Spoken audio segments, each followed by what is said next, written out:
जी पनि अघि सहयोग गर्दै हुनुहुन्थ्यो। अन्तिममा यो हामी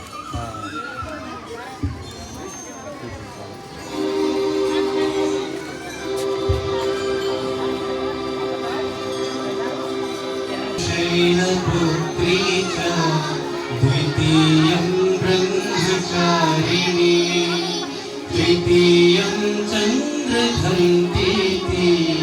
कूष्माण्डेति चतुर्थकम् प्रथमं शैलपुत्री च द्वितीयं ब्रह्मचारिणी तृतीयं चन्द्रघण्टेति कूष्माण्डेति चतुर्थकम् पंचमं स्कन्दमाति षष्ठमं कात्यायनी सप्तमं कालरात्रीति महागौरीति चाष्टमम् प्रथमं शैलपुत्री च द्वितीयं ब्रह्मचारिणी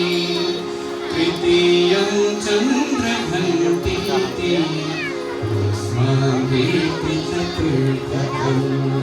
प्रथमं शैलपुत्री च द्वितीयं ब्रह्मचारिणी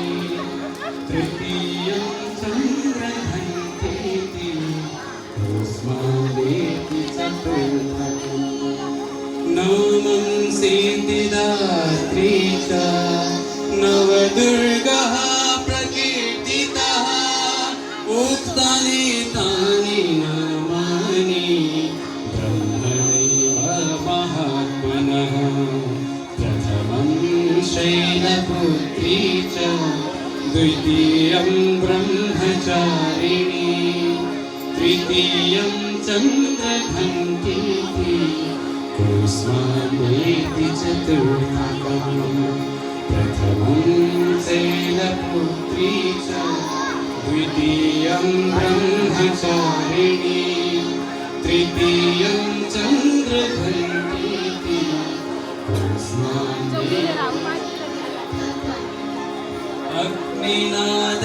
अग्निनादैर्मानस्तु शत्रुमध्ये गतोरणे विषमे दुर्गमे चैव भयातः शरणं गतः प्रथमं शैलपुत्री च द्वितीयं ब्रह्मचारिणी तृतीयं चन्द्रघण्टेति कूष्माण्डेति चतुर्थकम्